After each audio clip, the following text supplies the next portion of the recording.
Okay, we're talking about sleep. Do you ever ask yourself, why do I stay up so late even though I know I need to get enough sleep? It is important for my well being, yet somehow I manage to sacrifice sleep. And this is a very common problem. Actually, a lot of people who I talk to about roadblocks and getting stuck share that sleep is a big problem for them. They know they need more, but they're struggling with it. So, today we're going to talk about the different reasons you might be struggling to get enough sleep and go to bed on time. I'll share a few of the things that I have learned for myself, including one kind of embarrassing confession that I'll share. So, stick around for that. Now, if we have not met yet, my name is Kat, and my Happy Insides is all about helping you uncover the hidden reasons you're stuck so you can break free and start thriving. So, it's Get Unstuck Wednesday, which means we want to first take a look at the 3 ways we get stuck, because there are different levels. So, at this first level, are you missing information or skills? There might be things you just don't know about your sleep. Second, are you missing information about yourself? Are you inadvertently working against your tendency instead of with it? And finally, is it an adaptive challenge where you know better, but you're not doing better? This is where we have these limiting beliefs, these ways that we see the world that are inadvertently keeping us back. And we want to make sure we're digging in there. So let's get started. What are some of the reasons? Why do we sometimes not go to bed on time, sacrifice our sleep, and stay up too late? Okay, well, first, we want to look at our technical stuff. So, what are some of these missing information or skill pieces that could be holding us back? And one thing is legitimately, do you actually know how much sleep you need? Because sometimes we haven't tested it. Obviously, you've probably heard 7 to 8 hours. There are some people who say I need more. There are a few people who say I need less. Those people do exist. But spoiler alert, there's a very low chance that it's you. So when it comes to sleep, playing around with that and actually paying attention to what days do I feel the most rested, that's really valuable information for you. Now, another thing that we want to consider is, do you know the different factors that can impact your ability to fall asleep? Now, there are some obvious ones like, don't have caffeine too late, or maybe exercising right before bed might get those endorphins going. But there are other things that can also impact it, like the temperature of your room, looking at screens and seeing blue light. And so that leads me to one of the first things I want to share, which is that I have learned that I like to put on these blue blockers. I don't know if you can tell, but they block out those blue lights, which can interfere with our body's ability to produce melatonin, which is what we need to get sleepy. Now, the other thing is around light sources. So another thing that I like to do is wear one of these guys. It's a sleep mask. This one I actually got when I was in Denmark in the summer, because let's be honest, summer in Denmark, there's barely any darkness. So you need to block out that light in order to fall asleep. Now, there are all sorts of little things you can do, and there's plenty of research out there. And I don't want to spend this whole video talking about sleep hacks. However, if you have a sleep hack that you love, I want to hear it. So please let me know in the comments. Tell me what kind of sleep hack you love. Now, another thing is, what are some of these tools that you might have that, to your advantage, that you're not using that support sleep? So something you could use is a sleep alarm. So we have alarms to wake us up, but a lot of people are starting to shift and have a little alarm that goes off and says when you should go to bed, or maybe when you should start winding down for the night. Now, that is an example of something that you can do, whether that is using a tool like having blue blockers or blocking out the shade, or whether that's having screens off by a certain time. These are sort of things that you can start to do. And I'm sure there are many, many more out there. And this is not my intention to have a vast collection of them, but I do want to address that you might actually just not know about some of these things. And that could be one reason that you are having trouble getting to sleep on time. All right, so the next one is that we want to find out, are there things that maybe work for others but don't work for you? And this is a really important place to spend some time. Figure out what works for you. Now, have you experimented with different evening routines? Are there some things that work for you and maybe other things you found haven't? And also don't give up. If someone suggests you should take a bath every night before bed and you tried it and you thought, this is not for me, well, that's okay. But don't just rule off all these evening routines and just assume that there isn't one for you, because there's a very good chance that there is. Something I have found very helpful for me is to read a physical book at night, because that act of reading, I start to get sleepy. And once I feel sleepy, I put down that book and usually I can fall asleep pretty quickly. Now, the other thing is, if you are someone like myself who works better with outer accountability, that external accountability, you might want to look, are there some things you can do that help you? So for example, with screens, do you want to set something like screen time where you can no longer use certain apps and your phone starts to kind of shut down on you by a certain time at night? That's something you can do, and it does work well for many, but not for everyone. The other thing you can do is go out, get one of those timers that you plug into the outlet, and then plug some, maybe if your TV is a problem for you, or maybe being on your computer, plug that in, and then that will just automatically shut off. And yes, that seems extreme, but for some people, they just need something outside of them to just cut that off so that it's just no longer an option. Another thing you can do is start charging your phone outside of your room. It is something I brought up in the why do I have trouble wasting time on social media? Well, it's also helpful for getting to sleep. And then the other piece is I said, have you connected to your why? Now, when I say have you connected to your why, what I'm talking about is maybe just getting to bed on time doesn't feel strong enough for you. But if you think about what happens if I am well rested, if I get enough sleep and I wake up feeling rested, what does that allow me to do? Do I show up better with the people that I love? Do I show up to my job better? Am I more productive? Am I more thoughtful? Am I less angry? Does it allow me to go after my dreams? Does being well rested do all of those things? Because there are a lot of us who really need that secondary purpose. Being connected to our why can help us remember that when that alarm goes off or when we realize it's 10 p.m. and I want to start winding down, you can connect to that and say, yeah, I know that I could spend another hour doing something, but I want to excel. I want to thrive. I want all of these good things to happen. So that can be really, really powerful. However, we know that that doesn't always work. So what's this third area? This is where we have these adaptive challenges. When we know what to do, how to do it, and we're still not doing it. And as you are probably aware by now, or if you're not, they're often led by fear. What are some of these fears that are holding us back that we may not know about? So first, when it comes to sleep, something I hear over and over is that going to bed on time means I have to give something else up, which is usually me time. And this day of ours has so many responsibilities. If you are someone who's taking care of children and you're working and you're running a household or you're taking care of your parents or whatever your responsibilities are, it can feel like the actual amount of time in the day that's truly yours feels so small. And the idea of going to bed earlier feels like you are sacrificing that small, precious time for yourself. That's powerful. If you tap into that fear, losing out on that time that's just for you, that feels very strong for most people. Now, another thing is we might find our evenings are a time when we can relax or maybe reward ourselves. We have had a demanding day. Maybe I just want to veg out and watch some Netflix. Is that so bad?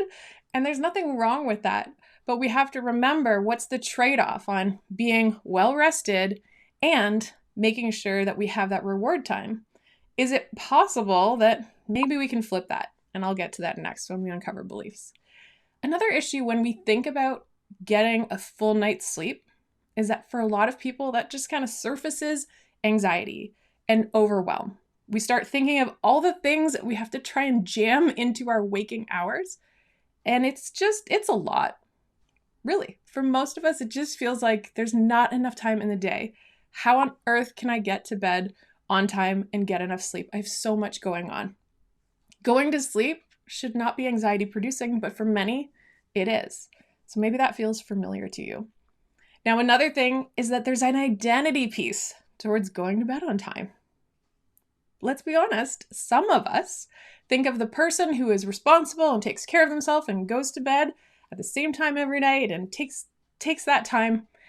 Maybe they're seen as boring. Now, this is not everyone, but if you have grown up and you have an identity of being a night owl, watching late night TV or whatever that is, to shift your mentality to suddenly be this person who goes to bed at a regular time and a sleep schedule, that can conflict with your identity and how you see yourself and how you want to be seen by others. And don't discount that. Identity is a very strong motivator. Now, another thing is you might feel like it's selfish if you are a person who's taking care of others, maybe you're responsible for other people. And so if you prioritize sleep, that might mean that you're shifting your responsibilities in the day, and it's possible you could feel a little bit selfish about carving out that time that is just for you. And finally, another one that I've listed is you could potentially see a threat to a relationship. So if you have a significant other who has a very different schedule than you, different needs or demands, maybe they want to spend time with you in the evening doing something together, and you know that you would do a little bit better if you went to bed earlier. That could be some fear that you putting your sleep needs first could be something that gets in the way of a relationship. So some of us will compromise on our sleep in order to make sure that we're tending to our relationship, because maybe there isn't a lot of time in the day, or maybe we at least don't believe that there is. Now, I see we've got a comment here. Joelle, so glad that you are here joining me for this live. And yes, the time after kids are in bed before I sleep is the only time I have to myself ever. That feels so strong. And we can't discount that, because that is the type of thing, when you tap into that fear, it starts to make all the sense in the world why we would try and hang on to that time. And yes, Joelle also says that time with my partner in the evening is important. Yeah. So there's our relationship. So it's not that simple when we're trying to break down why people struggle to get enough sleep. Now, when it comes to these adaptive challenges, there's always a belief behind these fears. So let's look at some examples, because it's not always going to be exact. But here are some beliefs we might hold that cause us to have these fears. So one is, I won't have any time for me. So if we believe I don't have time for myself if I have to give up that time in the evening, well, that's where we have to start challenging. Is this belief true? But are there maybe other times in the day where it does feel like it could be my time? We can reframe things. So maybe taking care of another person feels like it's time on them, but if you're really present in that moment with those people that you care about and you love, is that not also me time? I don't know. It's worth challenging. And this is the whole point. We want to surface these beliefs so that we can start to think differently and maybe challenge them. Now, another belief is I need time at night to escape. Like, this is my time to just kind of tune out, just relax, and maybe watch TV or read a book or whatever that is. But we feel like nighttime is the time for that. Well, maybe there's some truth to that, but could you challenge that? Maybe there are other times during the day or during the week where we really can feel like we are relaxing or escaping or getting away. It doesn't always necessarily have to be at night. Now, this whole idea that there isn't enough time in the day for me to get everything done that I need to get done. Well, I hate this example. Everyone says, you have the same hours of the day as Beyonce. Well, I don't love that example because she has so many more resources than most of us. We do all have the same amount of time, and not everyone feels the same level of anxiety or panic or that they have to sacrifice stuff. So when it comes to looking at our day, what are the things we're saying yes to? What are the things that we're prioritizing? But here's another thing.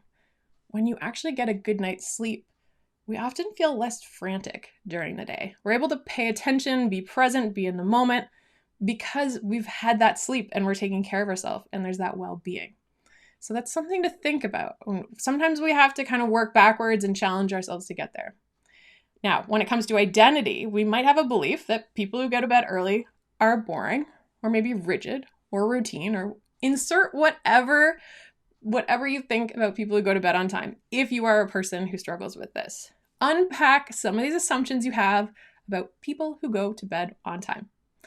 And the other thing, people might think it's selfish to put your needs before others. Especially a lot of people in a caretaker role will feel like I have an obligation to do all of these things during the day, and I have these other things I need to do, but I'll put other people first.